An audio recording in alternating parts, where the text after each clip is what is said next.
95 news speed news కి స్వాగతం.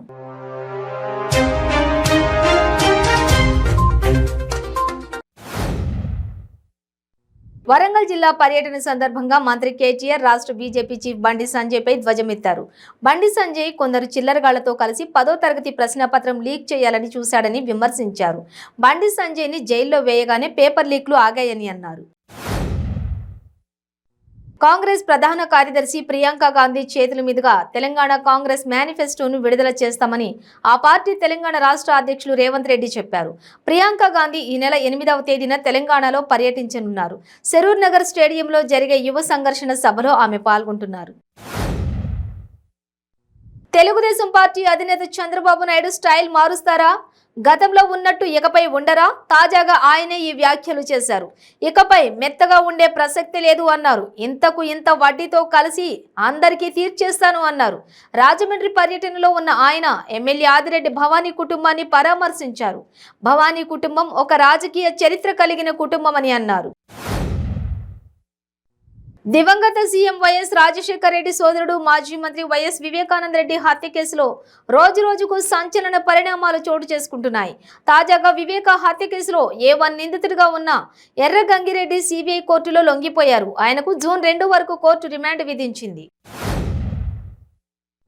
తమిళనాడులో మహాబలిపురంలో ఘోర రోడ్డు ప్రమాదం చోటు చేసుకుంది. మహాబలిపురం సమీపంలోని మనమే గ్రామం వద్ద స్టేట్ రోడ్వేస్ బస్సు ఆటో ఢీకొన్నాయి. ఈ ప్రమాదంలో 6గురు మృతి చెందారు.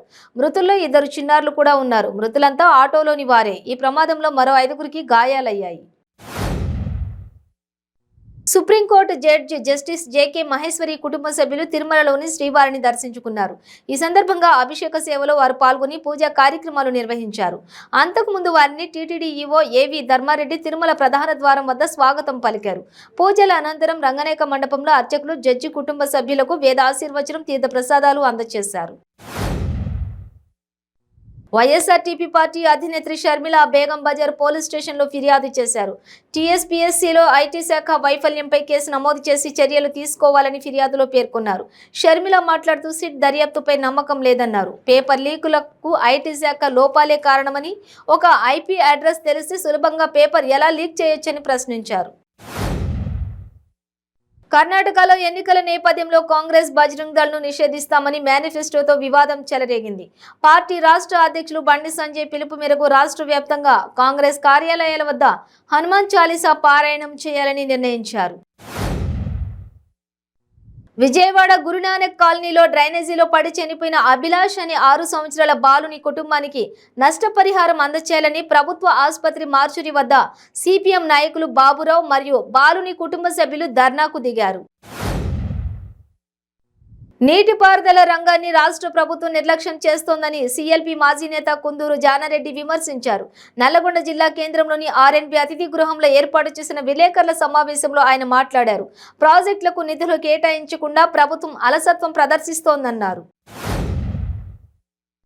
కర్ణాటకలో ప్రస్తుతం రసవత్తర రాజకీయం సాగుతుంది. మే 10న కర్ణాటక ఎలక్షన్స్ పోలింగ్ ఉండటంతో పోలింగ్కి ఇంకా కొన్ని రోజులే ఉండటంతో అన్ని పార్టీలు ప్రచారం జోరుని పెంచాయి. ముఖ్యంగా అక్కడ బీజేపీ, కాంగ్రెస్ మధ్య విపరీతమైన పోటీ నెలకొంది.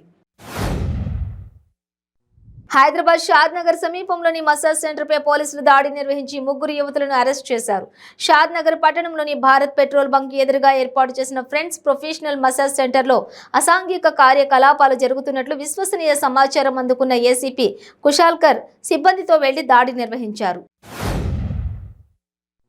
గత నెల 27న గచ్చిబౌలిలో చైన్ స్నాచింగ్ కు పాల్పడ్డ 2 నిందితులను గచ్చిబౌలి పోలీసులు అరెస్ట్ చేశారు. నిందితుల వద్ద నుండి ఓ బంగారు గొలుసు, 2 మొబైల్ ఫోన్లు, ఒక ద్విచక్ర వాహనం స్వాధీనం చేసుకున్నారు.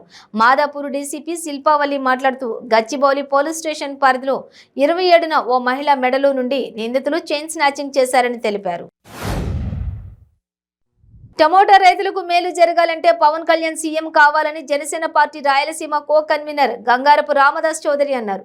జనంతో టీ జనసేన కార్యక్రమంలో భాగంగా మదనపల్లె టమోటో మార్కెట్ వద్ద రైతులతో కలిసి టీ సేవిస్తూ రైతు సమస్యలు తెలుసుకున్నారు. మానవ సేవే పరమావధిగా ఏర్పడిన ఇండియన్ రెడ్ క్రాస్ సొసైటీ ప్రభుత్వ విప్ కాపు రామచంద్రారెడ్డి కుటుంబం చిల్లర రాజకీయాలు చేస్తోందని మాజీ మంత్రి కాల్వ శ్రీనివాసులు ఆగ్రహం వ్యక్తం చేశారు.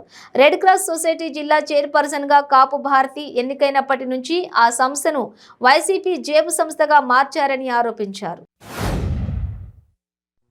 ఆంధ్రప్రదేశ్లోని బాపట్ల జిల్లాలో ఓ హృదయ విదారక ఘటన చోటు చేసుకుంది.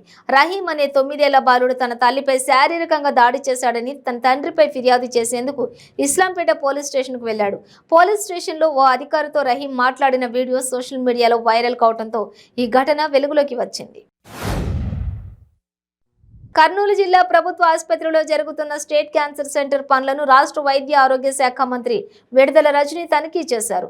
కర్నూలు జిల్లా ప్రభుత్వ సర్వజన వైద్యశాల ఆవరణలో నూతనంగా నిర్మిస్తున్న స్టేట్ క్యాన్సర్ సెంటర్ పనులను రాష్ట్ర ఆర్థిక శాఖ మంత్రి బుగ్గన రాజేంద్రనాథ్ రెడ్డితో కలిసి మంత్రి విడుదల రజని పరిశీలించారు. టాలీవుడ్ నటుడు కార్తికేయ హీరో నిఖిల్ సిద్ధార్థ తన భార్య పల్లవి వర్మతో కలిసి తిరుమల శ్రీవారిని దర్శించుకున్నారు. శ్రీవారికి నిఖిల్ దంపతులు ప్రత్యేక పూజలు చేసి ఆలయ అర్చకుల నుంచి ప్రసాదాలు, పట్టు వస్త్రాలు స్వీకరించారు. ఆపై ఆలయానికి వెలుపల నిఖిల్తో సెల్ఫీలు తీసుకునేందుకు అభిమానులు ఎగబడ్డారు. మదనపల్లెలోని రామారావు కాలనీకి చెందిన బావాజీ అలియాస్ బాబ్జీకి మదనపల్లెకి చెందిన యాస్మిన్తో కొంతకాలం క్రితం వివాహమైంది. వీరికి 3 పిల్లలు సంతానం. కుటుంబ కలహాలతో గొడవలు పడుతూ ఉండడంతో భార్యాభర్తలిద్దరూ విడాకులు తీసుకుని విడిపోవాలని నిర్ణయించుకున్నారు. పిల్లలను చూపించాలని బావాజీ గట్టిగా వాదిస్తూ ఉండటంతో అతనిపై పెట్రోల్ పోసి నిప్పు పెట్టారు.